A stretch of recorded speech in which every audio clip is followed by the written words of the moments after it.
अरे मने का विनोद, दीदिया के देवरा चढ़वले बाटे नजरी। ये सब क्या देखना पड़ रहा है रे? चोली के चिजुइया चिखल चाहे जबरी। मने हनी सिंह भोजपुरी में चोली के चिजुइया चिखल चाहे जबरी। मने क्या है एकदम का विनोद, एकदम मन एकदम गदगद हो गया।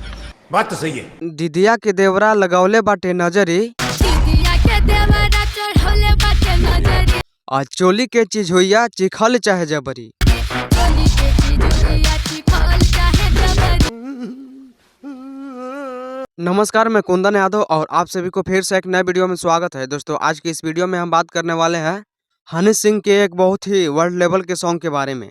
दोस्तों, आप सभी को पता है कि हनी सिंह जब गाते हैं तो भोकाल बना के रख देते हैं और पूरे वर्ल्ड में इनका गाना बजता है। चोली के चिजुइया चिखल चाहे जबरी। और मैं आप सभी को बता दूं कि सबसे गर्व का बात यह है कि ये भोजपुरी में गाना भी गाए हैं।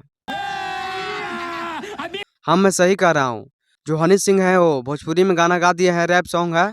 जिस लेडीज गायिका गाई है उस गायिका का नाम है रागिनी विश्वकर्मा। दीदिया के देवरा चढ़वले बाटे नजरी।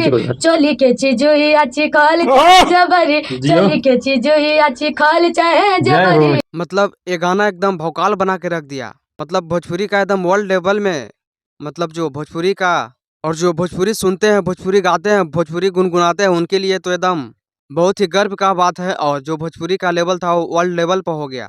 मैं सही कह रहा हूँ, जब हनी सिंह ने गा दिया भोजपुरी तो फिर क्या सोचना। और ये जो लड़की है वो हमारे बिहार की ही रहने वाली है और जिसका नाम है रागिनी विश्वकर्मा। और ये कभी ढोलक पे गाना बजाती थी, गाना गाती थी, और ये अब हनी सिंह के साथ कर रही है वर्ल्ड लेवल के सॉन्ग। मतलब तकदीर खुलता है तो ऐसे यार कि एकदम गांव से निकले एकदम शहर में छा गए। ऐसे ही होता है तकदीर का चमकना।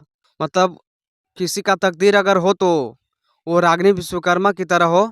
दीदिया के देवरा गड़ौले बाटे नजरी और चोली के चीज हुईया चिखल चाहे जबरी। और आप सभी को इस सब के बारे में क्या राय है, अपनी राय को कमेंट बॉक्स में लिखिए, बताइए। और इस चैनल पर नए हैं तो चैनल को सब्सक्राइब कर लीजिए। धन्यवाद।